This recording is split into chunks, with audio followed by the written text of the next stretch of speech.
Hello, everybody, and welcome to the Left Wing Podcast. Will Slattery here with you, and I have been waiting to sink my teeth into this one. Ireland 13, South Africa 24. We have so much to get to tonight. Joining me in studio for our chat is, as always, Luke Fitzgerald. Luke, how are you? Well, good to have you here. And also on the line, Cian Tracey. Cian, how are things? Good, Will. I am loving your enthusiasm for the post-mortem that we're about to get stuck into. Admirable in the circumstances. I'd say it's a post-mortem. I feel like, you and Rudd were really swinging from the hip on Saturday. I was so envious listening back to your chat with Slade because I was just like living it. I was kind of answering your questions, but obviously I was sitting on my couch. Luke, yeah, Ireland 13, South Africa 24 was the grudge match. Rossi coming to Dublin where he'd never won. South Africa had been the pace setters all year in World Rugby, and we were fascinated to see how they would match up with Ireland, or how Ireland would match up with them more like it. And also get a gauge of where Ireland are at the end of the year and at the end of an autumn period. It's been interesting for a lot of reasons. I'm not sure where you want to start. Obviously, people know the game pretty well by now. The scrum, South Africa completely dominated. They got a lot of pressure from that. Ireland's discipline generally is probably the most ill-disciplined performance I've seen from an Irish team ever. South Africa ended up winning by 11 points, and actually losing the second half by 1 point. But really, the scoreboard probably didn't tell the tale of how that game unfolded. I don't know where you want to go to first. What jumps out to you now a couple of days later from what we saw on Saturday? A game, I can't quite remember a game unfolding quite like that, I must say. Do you know what? I'm going to start off with maybe somewhere a little bit different. I think what I really didn't love after the game was trying to pick out positives from that. Andy Farrell, you mean? I didn't love some of the. Remember, like we talked about the week before about selecting once he selected kind of Prendergast. I felt like it's like he gives him an out. With his tackling, it's a good to work on. It's a pretty basic part of the game to get right. And I just kind of felt like I'd love to be in the camp. I hope what we're hearing is just like managing the media versus actually what's kind of happening in the camp, because you just wouldn't want the standards to slip. Like, this group has been, they've held themselves to a really high standard throughout. That's why they've been so consistent for such a long period of time. And we're a little bit worried about that. I'm hoping, what happens behind closed doors is they're as concerned as I am about this facet of the game that, they got completely owned in. And it's a bit like Prendergast's tackling. I hate the way I went back to the same situation both to kind of re-emphasize my point. But when you have a problem like that, where you're having problems like that, other teams are now going to be focusing on that, I think, a little bit more than maybe they had in the past. So they really need to figure out a few ways to deal with a scrum, like a dominant scrum, because France and England, I think, will be pretty strong in the area, and I think they're going to be focusing hard on Ireland. And I suspect the other teams will all have a look at it and say, well, maybe Ireland have an actual issue here. And the referees, make no mistake about it, it's the last game they'll see of this Irish team before the Six Nations. And that's the negative spin on it. The good thing is, I think, well, we know we've got a problem now, and we need to fix it. The one, like, if we are talking about positives, I think there was probably some good things that came out in November. So that's the big glaring thing that I'm a little bit worried about are the standards slipping. Well, we can go back to the positives in a second, but yeah, for context, Andy Farrell kind of spoke after the game. Actually, Cian, I'll go to you on this because you would have been there and you would have heard him from first hand. And you mentioned, he kind of said, I think pride was was one of the most overwhelming feelings, kind of to do with the defensive stand in the second half, to host South Africa to one try despite all their territory and possession. But pride definitely wasn't the first thing that came to my mind watching that game. It was probably shock at how badly dismantled Ireland were in the scrum. Obviously, it's happened before, say Twickenham in 22, and Ireland have gotten on the wrong side of referees. Oh, not that bad. Not like that. That was kind of interpretation more so than a power imbalance, and then also just the discipline generally. I think you were writing about it as well. Like, to focus solely on the scrum as the kind of the main reason for the defeat, I think would be a bit of a mistake. Obviously, it contributed massively. It was a huge facet, but there was loads of areas that were way below par that if Ireland had managed better in certain areas, would the scoreline have gotten the way it did? Probably not. But what was Andy Farrell's like in the post-match press conference? And what was the back and forth like with the journalists? Were you guys surprised that he was taking that line? Well, it got off to a very shaky start because the first question came from the front row, and I think, to be fair, the journalist in question maybe just didn't word his question as as he would have liked. I think we've all kind of been there, but he basically, and I'm cutting a long question short because it was a very long question, said like, Andy, that was a bit of a shambles the first half, wasn't it? And to say he was not impressed would be putting it lightly. He really bit back and basically said, like, I think he thought he was saying it was a shambolic performance by Ireland. I don't want to put words in the journalist's mouth, but I think what he meant was how it played out was shambolic. And Andy Farrell used the word chaotic, shambolic. I think they're closely enough matched. And to Luke's point, my understanding is that obviously Andy Farrell would have said different kind of things to the players in the dressing room, but the essence of what he said in that press conference was very similar to the message that he delivered in the dressing room afterwards at full time, is my understanding. That, yeah, pride was his overriding emotion. And like you touched on the podcast that we did after the game, and that's much more raw. Like, in the meantime, I've watched the game back a couple of times, and even then I probably didn't give enough credit to, how good Ireland's defensive stands were. But if you're hanging your hat on that in the second half, I think there's a far bigger issue at play here, because it's easy to point to the scrum. It's a massive, massive issue, or it was a massive issue. But Ireland conceded 18 penalties. Like, not all of them came from the scrum. Their discipline was appalling, and it was a variety of different offences. Pulling down the maul, like some of the penalties that they gave away at the breakdown, one in particular by Ryan Baird in the second half, where you could hear Matt Carley shouting at him to not go near the ball, and he did. Caelan Doris gives a penalty away for escorting. James Lowe takes the man in the air when he had a clean line of sight to it. So there's a whole host of issues there, Will.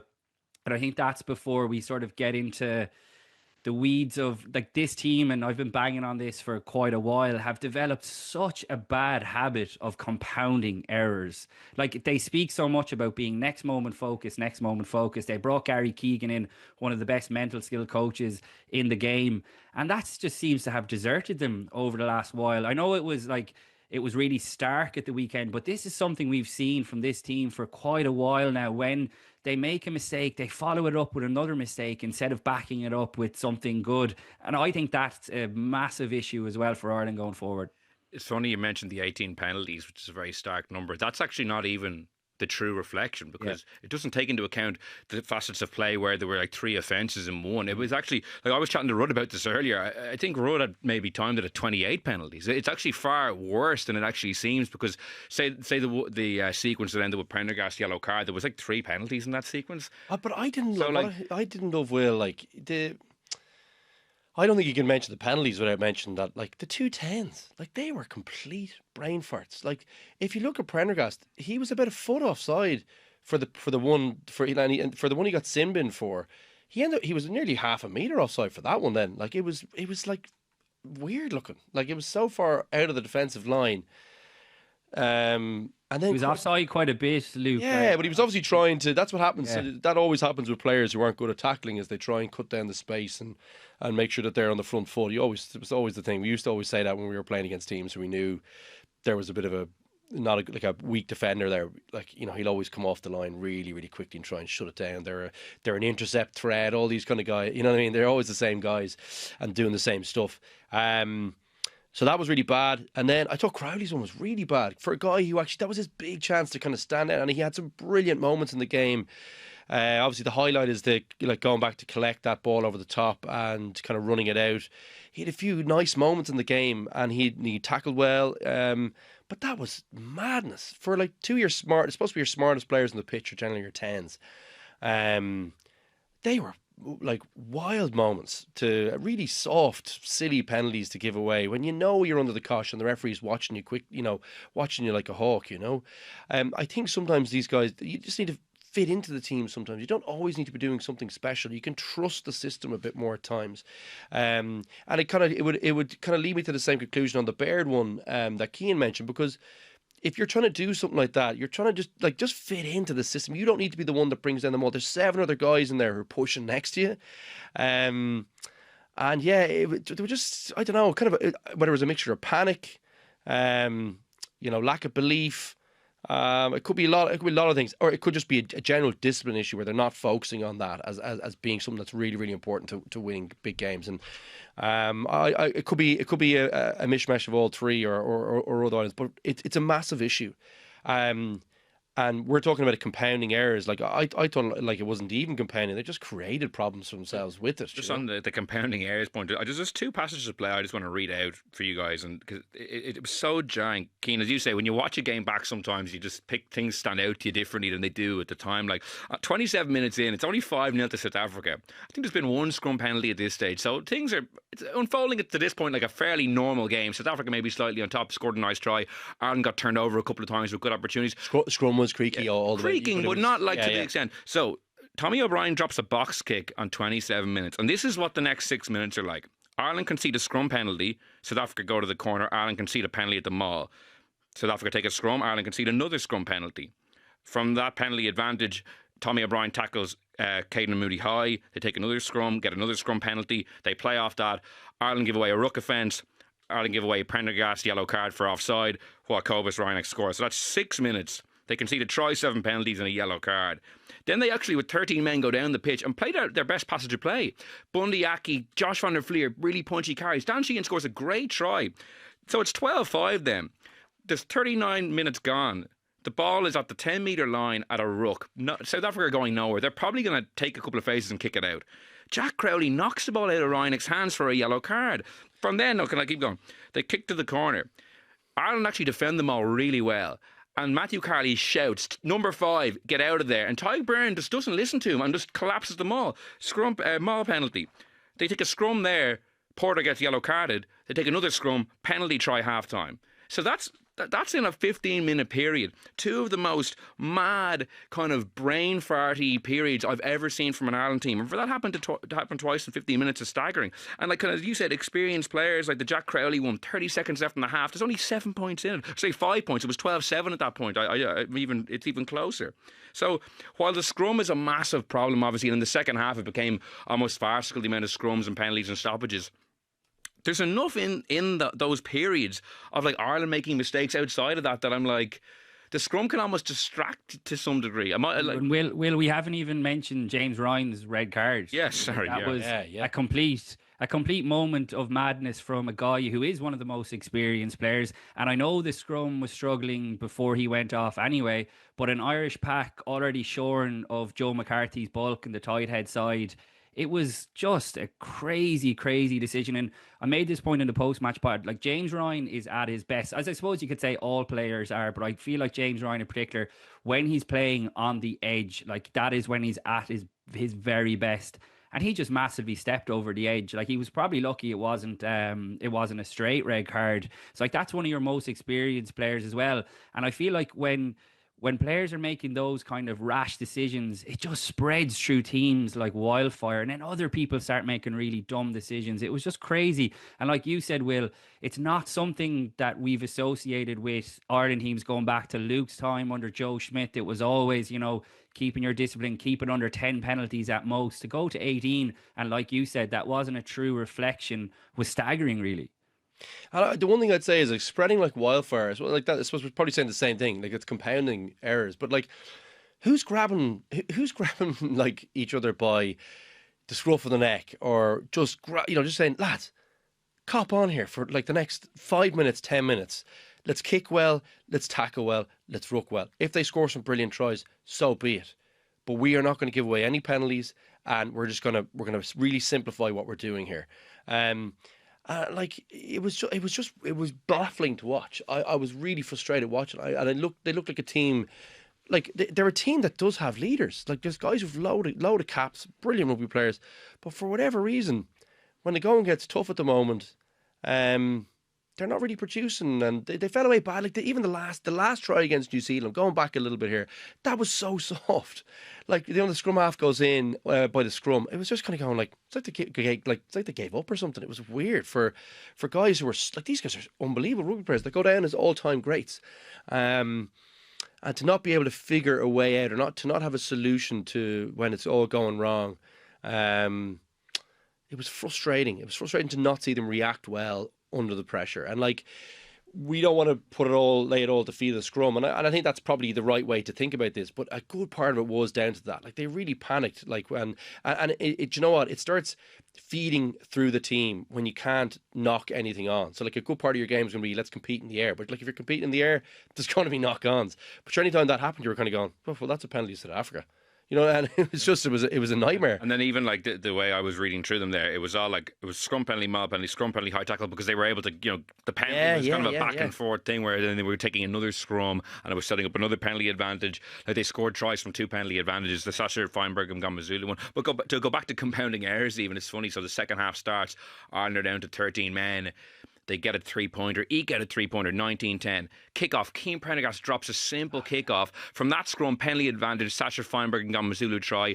When Ireland kick another 3-pointer, 20. Terrible tackle, 24. by the way, by Gibson Park. Like, it's a one-on-one. Yeah.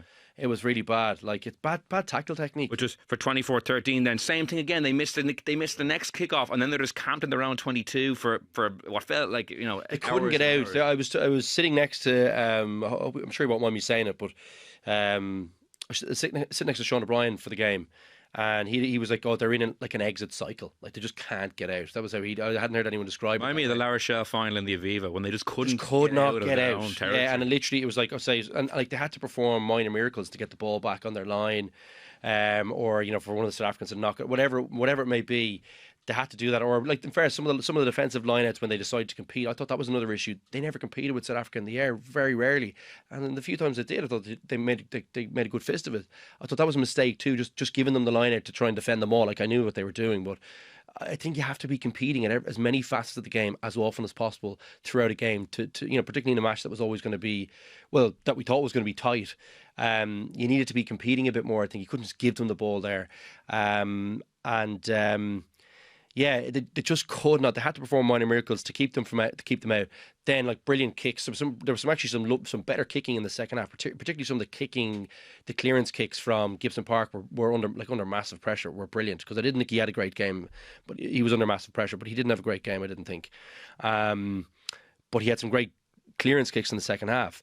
And they just couldn't, like this, because they weren't competing then at the line-outs. South Africa guaranteed ball. They could throw crooked line-outs and things. He didn't, in fairness, he didn't throw many. Like, what a player that guy is. But still, it just gave them the ball back straight away. They needed to find different ways to get back in the game and to be competing in more facets. And the set piece, it just got destroyed, you know. And even we didn't really talk about, I haven't heard anyone talking about the kickoffs. Those kickoffs from Feinberg were unbelievable. Like, the height he was getting them. I know Prendergast should have caught one or two of them, but they were really hanging up there. And our ones were, like, very easy to take on reflection. You know, they were better in. I know lots of people say that's kind of almost like the third restart, but they were better there too. The third set piece. Sorry, excuse me. So yeah, it was a disappointing day out, and we obviously are here, and we're like, this is the first time I've been speaking about it. So you guys have probably had a bit of a chance to vent, maybe, or Cian has at least, but. I was really worried when I watched it. I was like, ooh, like, this feels like this could be 40 points of a difference. And my sense was, they were like, when I hear things like proud of the performance, I was like, ooh, that's not how I felt walking out. I was like, what, we are in big trouble. There is a gulf in between us and the South Africans. Yeah, Cian, it's funny, like, the thing that I take away to some degree of that, at the second half that was 6-5 to Ireland, is that South Africa, I think you said it, did you say they were kind of like a cat with a mouse almost? Like, I actually think South Africa got sucked into more like trying to make a statement with scrums and dominating Ireland. If they had actually really wanted to, and like maybe some variation with tap penalties or gone to the line. South Africa almost actually brained the game. If you actually look at what happened at the end, like, Ireland almost scored a try, very close scoring try with 5 minutes to go. South Africa should have been 30 points ahead. There could have been sweaty. Could have easily been a scenario where Ireland are one score down at home with the roaring crowd behind them, and that was only because I think South Africa not took their foot off the gas, but I actually just genuinely think they wanted to just hammer it home. Do you think he was a weak enough ref? Like, I thought the yellow card at the end for South Africa was very soft. Like, I mean, they were all over us. I wasn't sure I agree with that. I thought he looked like he was trying to square up the tables in terms of yellow cards and things. I thought he was weak enough throughout. I thought he was weak for South Africa at the end. That could have been, just agreeing with you, like, that could have been really shaky finish for them. Away in the Aviva, which, like, Ireland are difficult to beat there. Yeah, because as powerful as they were, Cian, like, is in that, like, they kind of didn't. They didn't go for the jugular almost. They were just content to almost leave the psychological scar and have that. That was almost more of their goal in the second half. It seemed the way they were playing. That was their mission, Will, absolutely. And like, you know, we could say they could have regretted it, but I think realistically they always had Ireland at arm's length. Now, that said, Ireland absolutely butchered a try in the 76th minute where Jack Crowley and Tom Farrell just got completely mixed up. Obviously, the back line was all over the place at that point. But like, if Ireland had gone under the post there, like Rassie Erasmus would have been wondering how the hell this happened. But like, I was at the press conference last week and Erasmus made it very clear, yeah, like their big thing was it was an unchecked box in terms of them winning in Dublin under him. But I think it was the manner of how they were going to go about winning. Like, it was clear to see, like, they wanted to leave lasting scars here. And I think this defeat has the potential to leave lasting scars for Ireland, because I think Luke is spot on in terms of the Six Nations. You can be sure France and England are licking their lips who Ireland play in the first 3 weeks. And it's not even just them. Even Scotland and Wales will be thinking, God, like, if we can get on top of this. And like, this isn't me being Captain Hindsighted around the scrum stuff, because I said it on the pod with Joe and Eddie O'Sullivan last week that I felt like Paddy McCarthy should have started that game, because I can only imagine the kind of footage and the kind of messages that Rassie Erasmus and the Springboks coaching team were sending to Matt Carley, the referee, throughout the week. They were obviously going to, you know, double down on the fact that Andrew Porter has a reputation, rightly or wrongly, of not scrummaging straight. Now, I thought Paddy McCarthy was excellent off the bench. I know he got a yellow card, but I think that Ireland should have changed the picture from the start, because Paddy McCarthy did really well against Australia. I'm not comparing the Australian scrum to the South African scrum. And Andrew Porter hasn't been at his best, if we're calling a spade a spade. And he brought a good impact off the bench. But I just thought the dynamism in the carry, in the tackle that you're getting from Paddy McCarthy already for a 22-year-old is seriously, seriously exciting.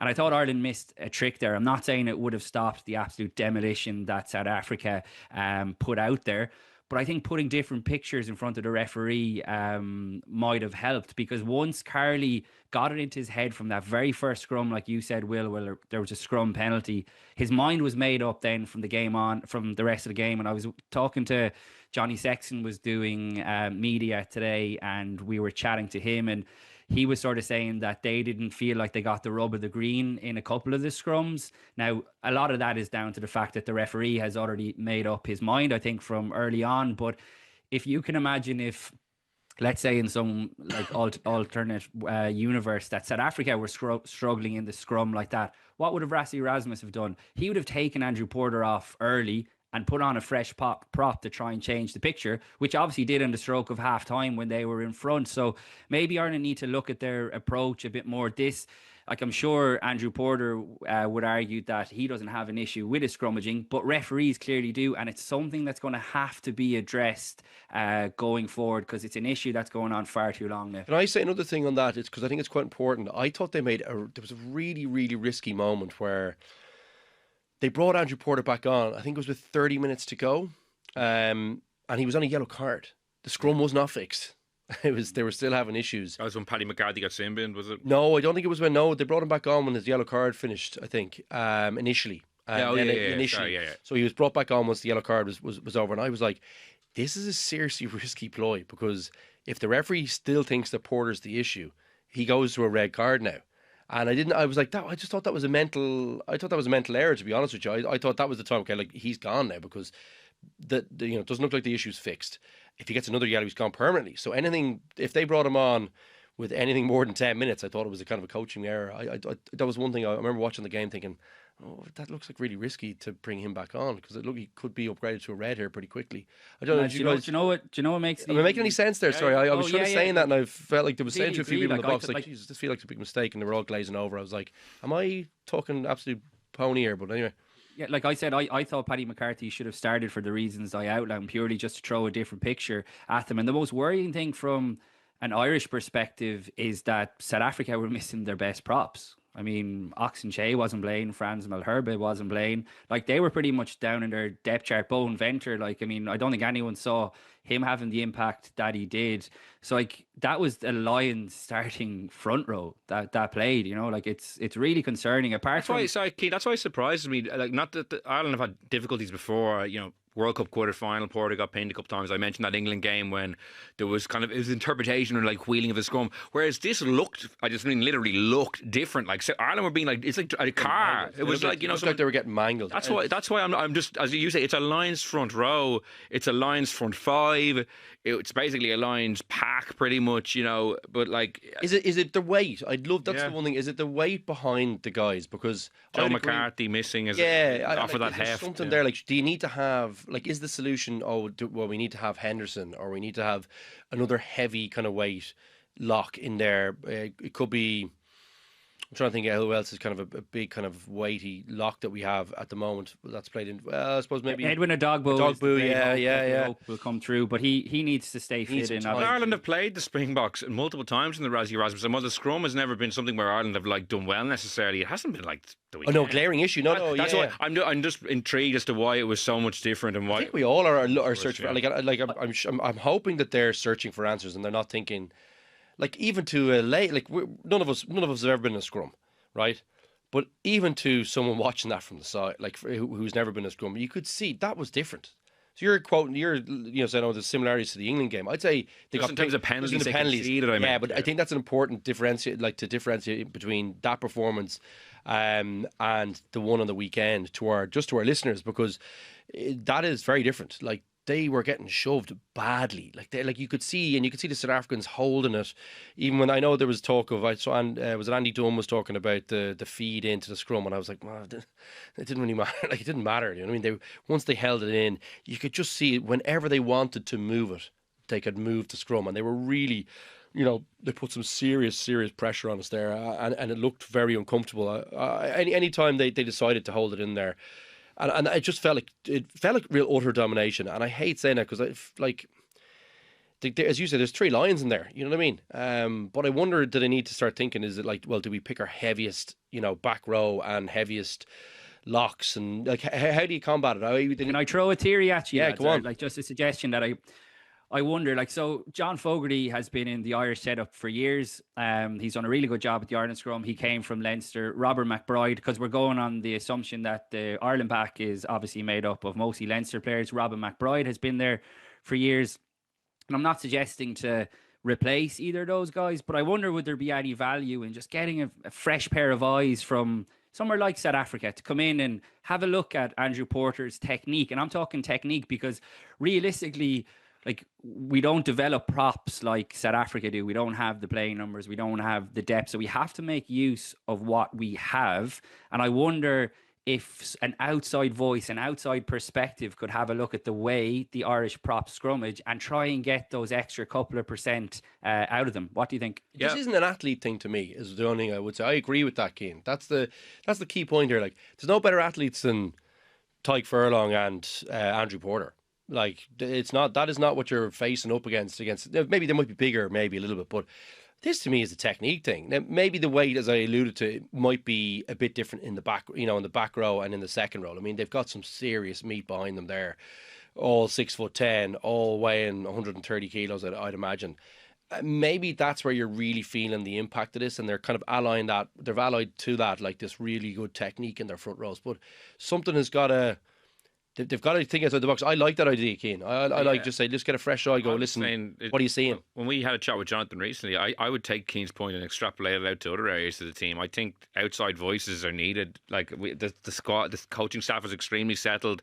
They've done very well over a long period of time, but the World Cup is 2 years away. Like, I think that there's a newness. As I said, every time you cut to the South African coaching box, you're seeing an array of thinkers and an array of like guys from different countries with different experiences about the game. And the scrum is one area, but there's other areas I'm sure that they could maybe do it with a fresh... Former referee as well, Will. I was in there, as I said, at the press conference last week and walking through the team hotel in Dublin, and not that I'd forgotten, but Jaco Piper walked past me, and I was kind of thinking, God, like they've Jaco Piper in their backroom team as well. Obviously, a former top class referee giving them all these different advice and tips around law tweaks, and he's in the coach's box as well. They've Tony Brown, a Kiwi. They've 3 Irishmen. They've an English performance coach. Like they are thinking outside the box, and the results speak for themselves, don't they? Speaking of referees, like Matthew Carley generally obviously has been a real focal point. For me, I thought like it's hard to quibble with most of the decisions. The first one, the Sasha Feinberg and Gamazulu one, I think like everyone is, That was wrong. Everyone knows now it's wrong. So this is going to be a weird one. The only 2 parts of the game I had a problem with him was actually that tackle, and I thought the end of the game he pinged South Africa off the park for very little, and it really felt like he was trying to settle the scores, and it felt a little weak, if I'm being honest. But the rest of the game I agreed with him. I thought he refereed Ireland correctly. Like Ireland, like they were the architects of their own downfall in many respects outside of the scrum. Could have had more cards, Luke. They maybe could have. Yeah, I'm not. Definitely could have had 1 or 2 more penalty tries. I thought there was 1 or 2 where I was like, that was very cynical, and they're stopping. Like South Africa should have something on the board for all this pressure, particularly when it's been stopped by illegal manoeuvres. So. I thought it was weird. I thought it was actually how he refereed South Africa was the disappointing thing. One mostly. I mean, look, if he goes off, if they get that yellow card at the start of the game, Could have been a red card.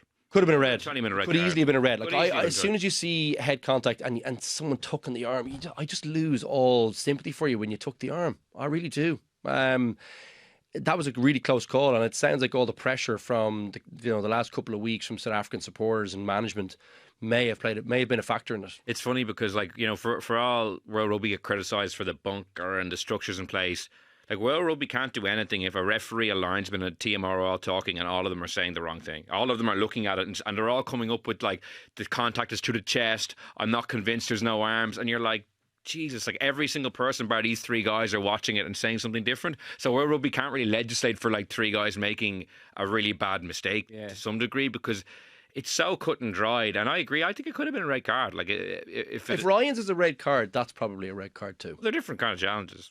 Yeah, but they're both to the head. They're both to tucked arm. Yeah, no, I agree. Certainly, like the idea that you wouldn't get someone to look at that for a few minutes and give him a yellow card is crazy. Carl Dixon, the assistant referee, lads, had a big say in that. Yeah. If you listen back to the ref mic, you can hear it at the time. He was the one, like, and obviously he's a referee himself. He was the one who was really stamping his authority on that situation there. And look, who knows if it would have made any difference to the end result, but it's been a bad month, I think, for World Rugby and officiating in terms of red cards being rescinded, including Ireland's for Tyg Byrne against the All Blacks. I think 3 different red cards were rescinded, and the whole idea of the bunker being brought in was that you wouldn't get these incorrect decisions and the game would be sped up, and unfortunately neither of those things happened. Well, they didn't even use the bunker. And, like, say if they give a red card, it's 20 minutes and then Manny LeBoc comes on. Like, so I don't necessarily think Ireland would have won or anything like that, but that's not the point. Like, I think it needed to be looked at the very least and adjudicated on far better than it was. That's one of the things that really disappointed me about the game. I agree with the other yellow cards, and I agree with the point that Ireland's discipline was shocking and could have maybe warranted more, but that one was just wrong. And I'll be interested to see if he sided, but it seems that maybe there's a South Africans talk before the game has maybe had some sort of influence. What did you think of the Springboks generally? Obviously we didn't get to see a huge amount from them other than the scrummaging after maybe the half an hour mark, but up to that point when it was more of a normal game, like say their first try, they moved the ball pretty impressively. Like, what did you come away thinking about South Africa, other than the scrums, which is obviously so obvious? I kind of had a little bit of sympathy for them in that I think the scoreboard didn't tick over because there was no real momentum in the game. Sorry, they had all the momentum in that they were on top, they had the territory, they had the pressure on Ireland. But the game was so stop-start, people coming on and off, that there was no real flow to the game. And like one of the big things I think when you have the opposition down numbers is that the pace of the play stays similar, even if it's not like side, width to width. It's not like running rugby football. To quote the old Bill McLaren, to Robert John Loma quote. Even if it's not that, if it's just pressure with mauls, it's just tackling, it's pressure play in the tight where guys are picking and going. Even if it's that kind of stuff, but the game has to have a kind of certain has to keep going for you to really be able to take advantage and to tire another team properly that are down numbers. They never really got to do that. And like another part of the game that they really need to clean up is how quickly they restart from scrums. It is a complete waste of time. It takes 45 seconds at least for them after collapse scrum for them to get everyone set, to wipe the boots, to get, and like just everything. People just. I know what they want though, Luke. I don't know what they want, but it, like, to me, sorry, I would have liked to have kept the pace up. Even if you want scrums, Cian, they should be getting back in the scrum quickly. That's the same. To me, that's an energy burner for the team that has 7 guys on the pitch, or 7 guys in the scrum. So that's my big thing about it. I just thought they never really got to have, proper, really proper momentum, because the game was so stop-start. I think that's what stopped them really. I think exposing Ireland maybe a little bit more was that they weren't able to do that.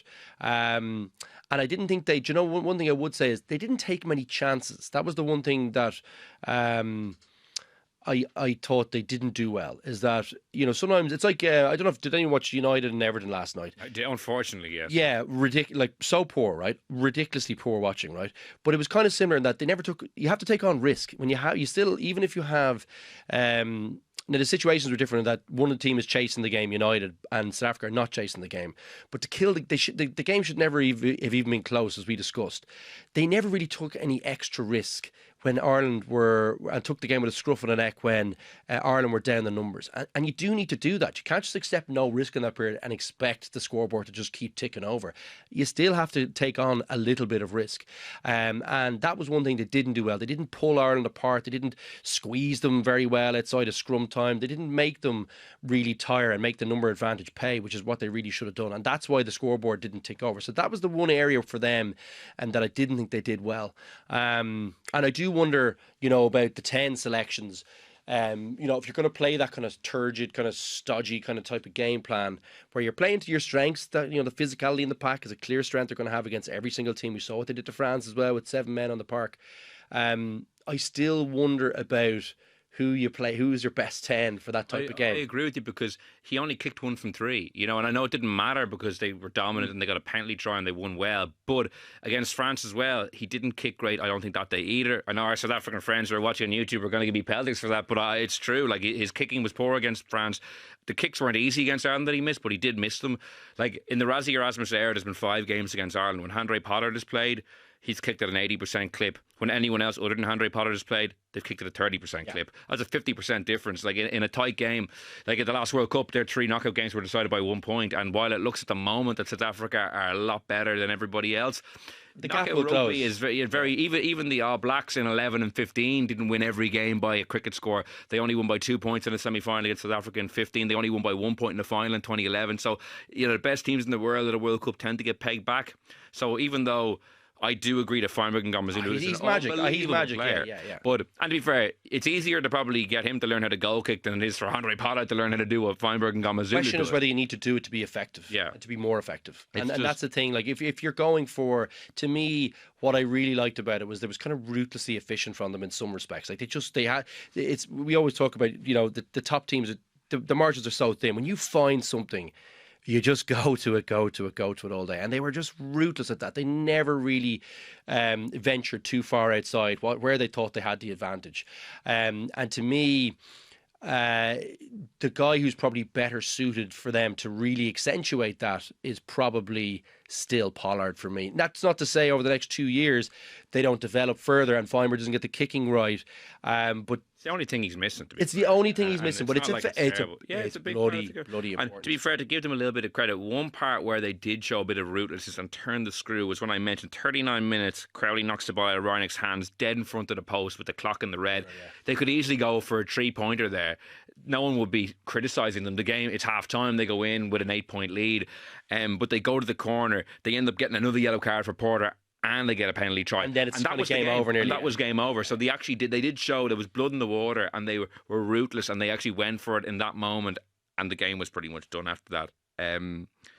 Cian, like, where are Ireland now, in your opinion? November's done. After the All Blacks game, we convened and we were saying, okay, that was a poor ending to that game. Let's see where they're at after the next 3 games at home, when after the game time issue that maybe was a factor in Chicago won't be a problem, that the Ireland players will have played a full window.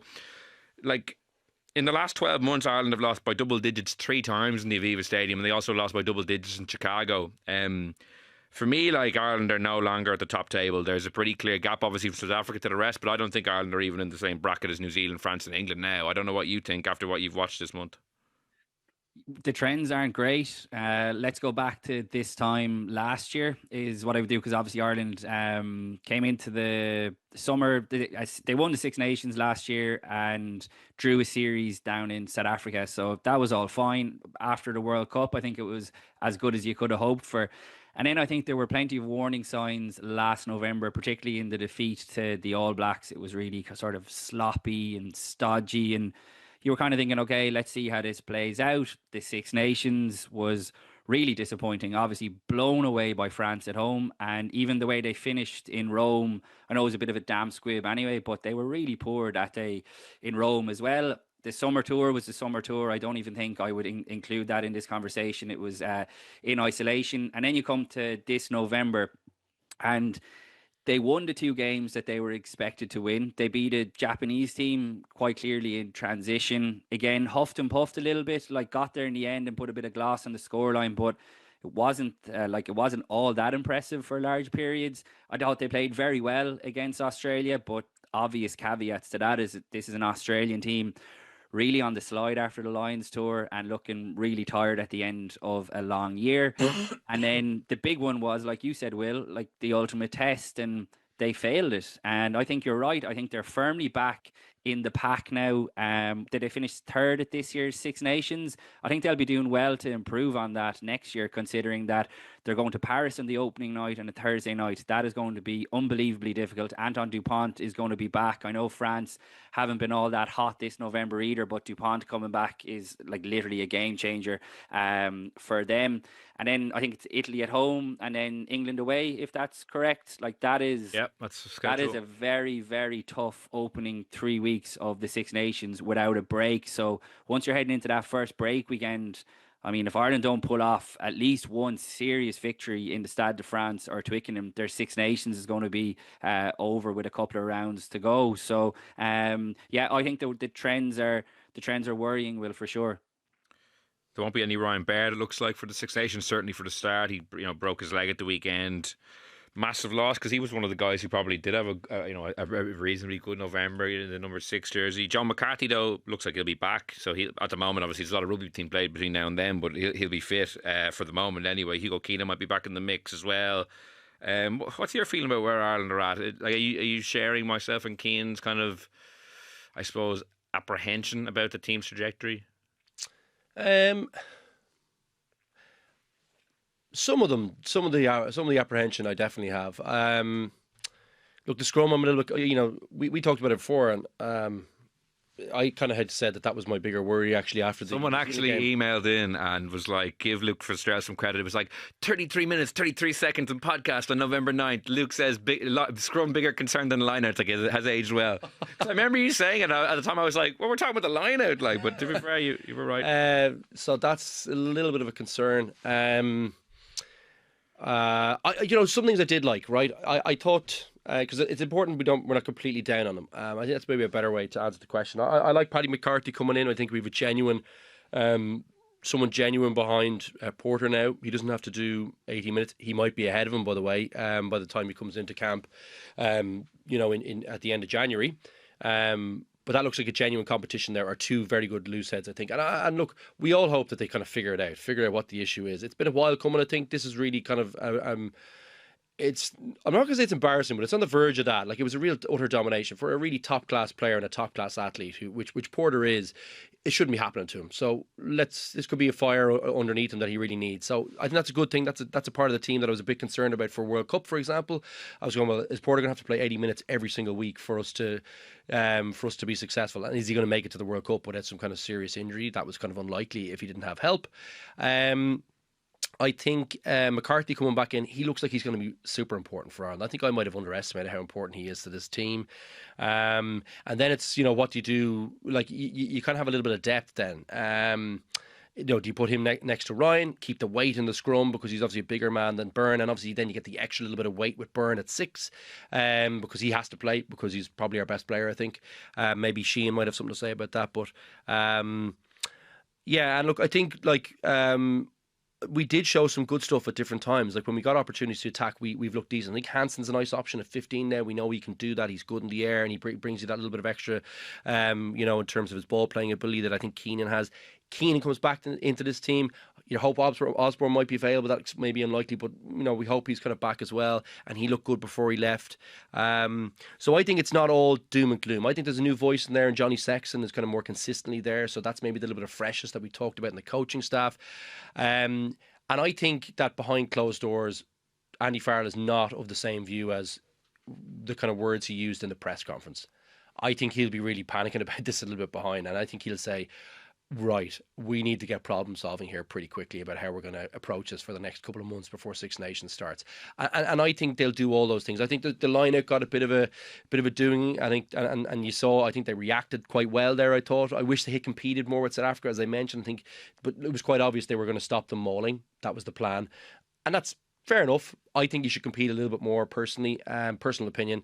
It was down at 73% again, though, on their own ball. Like, it wasn't. Yeah, but that's a difficult team to play. I kind of it didn't feel like as big a problem. Maybe it was because the scrum, maybe it was more in focus, Keen, but it was very good against Australia. Yeah, but they didn't pick their best line out lock. I think the Australian. You're still worried about it.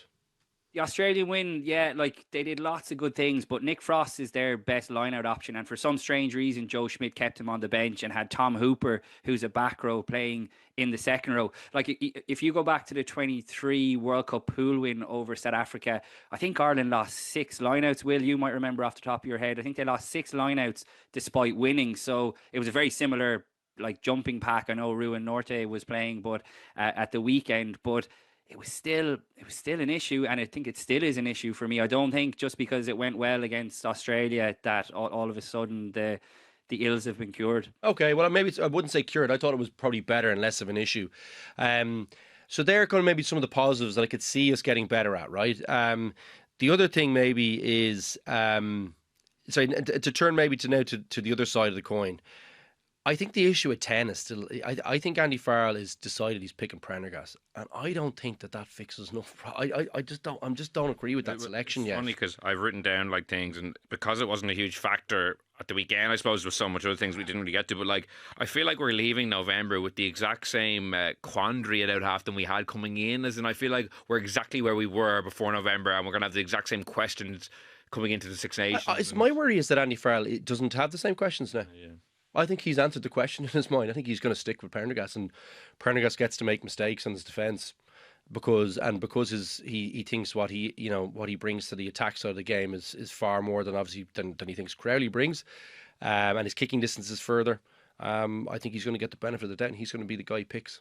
And I don't really love that. It's annoying. It's annoying that the game, obviously for a lot of reasons, played out the way it did, because if it had been a more traditional game, I really wanted to see how Prendergast would match up in those areas more. I completely agree with you. I feel like it was almost like an NA. It was like an NA because the game played out the way it did. He didn't play well either, though. Will, he didn't kick great. He didn't.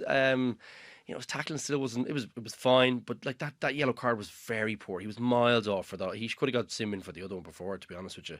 And it was really weird. Like, he knew, you could, if he looked across the line, he could clearly see he was way out of, unless he's got no depth perception. It was bizarre. And I don't know. I did not feel right to me. It didn't feel right to me how Crowley was treated the last time. It didn't feel right to me how he was treated this time. And it feels like Prendergast is still getting the benefit of the doubt. I don't want to go back to an issue that's probably a side issue and discuss it in depth. But to me, that's still a problem. Yeah, well, it's going to be something that I feel like we've not as much clarity on coming out of this window than I would have liked, because obviously we're going to go back into club matches like the Champions Cup. Funnily enough, starts not this weekend but the next weekend. So this time next week we'll be doing our Champions Cup preview. The rugby season just keeps on rolling, and as Cian and Rudd have pointed out, I think Andy Farrell spent as much time talking about Harry Byrne in his press conferences as he did the other two lads. So it could be a three-way battle over the next couple of weeks. Yeah, do you think it's a live position for Leinster? I do. Really? Yeah, I think Harry Byrne starts one of the first two Champions Cup matches. If you look at how his season's played out, plays the Sharks man of the match, gets to play Zebra, man of the match. Plays for Ireland A, there was no official man of the match, but the match report I read from John Fallon had Harry Byrne in the headline, so I'm assuming he played pretty well. They're playing the Dragons this week. He'll be playing. A good chance to show your wares. So he's had a very good fixture list to build the narrative of how he's been playing, and he has looked sharp. But I wouldn't be shocked if he started one of those first 2 games. Yeah, no, look, he looks good to me, and he was always a great player. I think it was always just a matter of getting him on the pitch, wasn't it? And that's one to watch for me. I didn't love how it all played out for Crowley. I didn't help himself. Like you still have to grab the jersey, right? And he hasn't done that. But I just didn't love that his big opportunity came against New Zealand when, like, literally our whole team hadn't played. Like, that one annoyed me a little bit, and I felt like that really counted against him when it came to the rest of the window, And I feel like we're now back in a situation where I'm like, I don't know if the right guy has the jersey, but the guy who I think has it hasn't played well. Same as the kind of Frawley situation, I felt strongly for a long period of time that he should have been in that jersey for Leinster, and potentially for Ireland, but he never grabbed it. You have to do that, and particularly if the coach doesn't, if the coach doesn't really believe in you. Yeah, But the last time Ireland played well, Crowley was our 10. Well, it goes back to what I said a couple of weeks ago, whereby like the out half on this current team is it's not one of the strongest players in the team, and it's not. You don't want it to be one of your. It feels like it's one of the weaker areas. Like the last time Ireland won Six Nations, it was Crowley was there. You know what I mean? And rightly or wrongly, he's gone off course, or he's not able to do what the coaches want him to do in terms of the game plan. And it's just not fitting. But I don't know. It doesn't feel right. It feels like they're not judging him off the same criteria. And I think but Farrell, sorry to interrupt you, Luke. Farrell, you're right, Will, keeps bringing up Harry Byrne, which is fair enough. And like, if you go back to the 22 summer tour, Harry Byrne, he had big plans for Harry Byrne on that tour, and he didn't play a single minute because he got injured, I think, in the first training session that they had. He was being lined up to play against the Maori All Blacks, wasn't it? Obviously never happened, but he kept mentioning him this month. But in my head, I'm thinking, why isn't he in the squad? Like, Cian Frawley, it's quite clear his stock has just plummeted since last year. And in many ways, I thought it was a bit of a waste of a spot, because I think if Jack Crowley or Sam Prendergast had gotten injured, like as in during the week, Harry Byrne would have been called up. I don't know if Andy Farrell would have trusted Cian Frawley to. I actually forgot Frawley was in the squad until he said it there. Yeah, he's been holding tackle bags, and I don't like saying that about a guy, but he's been holding tackle bags for the last month. He's back in Leinster now, but why didn't Andy Farrell, if he rates Harry Byrne that highly, why didn't he get him in the squad and have a close look at him? This goes back to my... Sorry, now, just going to finish this rant. I'm just going to finish this rant. This goes back to my gripe about, Tom Farrell not being capped in the summer. The lack of succession planning and trying to think ahead. Why not have Harry Byrne in there learning the calls? Surely there's new calls, and now that Johnny Sexton is in there having a bit more say on the set-piece attacks along with Andrew Goodman. And there's a good chance he could be in the Six Nations squad in a few weeks, but yet he wasn't in the squad in November when he was fully fit and playing well for Leinster. And like, the merits of that Ireland 15 game in Spain, I mean, I'm not sure how much stock you could have taken it from. Andy Farrell hasn't seen Harry Byrne now again in another window. I don't know. I thought it was bizarre from his point of view. I'm not saying Harry Byrne should have been starting or on the bench, but Andy Farrell kept mentioning him. Yeah, him constantly mentioning Harry Byrne was one of the funniest things I've seen in a while. Just in a press conference, just apropos of nothing, not prompted, just being like Harry Byrne, of course. As you said, Cian, it's an interesting one to be interested to see how if Andy Farrell does bring him in. So between now and the France game, it's only 10 weeks, which is kind of hard to believe. That doesn't seem that long. A big chunk of club rugby action, Champions Cup, Festive Interbros. Any names, Cian, now? If you're an Irish fan and you're thinking, is there anyone coming over the hill? Is the cavalry coming? It's funny, you mentioned that really tough opening batch of Six Nations games. France and England have a plethora of options. That's what really jumped out to me this November watching those England games. I didn't love the way they were playing with all their kicking, but God, they were able to change it up with so many different players. They have 4 deep in most positions, actually, or 3 deep anyway. In France, we know how many good players they have. And Ireland, the guys being mentioned for Ireland, like Edwin Adogbo, Brian Gleeson, they're so raw. I'm not saying they can't be great players, but God, it would be a huge ask for guys like that to be playing Six Nations rugby in 10 weeks' time. And that's where Ireland are at the moment. There's not obvious, ready-made international starters I don't see coming over the hill, but there is some exciting prospects who I will be keeping a close eye on over the next 10 weeks. Yeah, like like those two guys in particular, Edwin Dogbo and Brian Gleeson, like their first priority has to be to stay fit and then to get into the Munster team, that's like the starting team that's going to play in the Champions Cup over the next few weeks. There'll be 4 Champions Cup games, 2 before Christmas, 2 after. Now I know Brian Gleeson is still carrying an injury. Edwin Odogbo is still coming back from that HIA I read in Munster's squad update. That meant that both of those guys missed out because they were going to go to Chicago with the Ireland squad. So clearly Andy Farrell is keen to have a look at them. And while they're raw, will, like, let's say if they do play a couple of the Champions Cup games and go well, France wouldn't be afraid to throw them in. I'm not saying in the French game necessarily, but maybe Italy in round 2, having them on the bench. We have to start sort of turning the wheel here. Another guy who is not quite as raw, but Baird looks like he's going to miss at least the start of the Six Nations. I'd love to see Cormac Izuchuku stay fit over the next few weeks and put a run of form together, because he looks like he could be a savage athlete. Tom Ahern is similar as well. He was in the Ireland squad all month, but picked up another head injury in training and never got to feature either.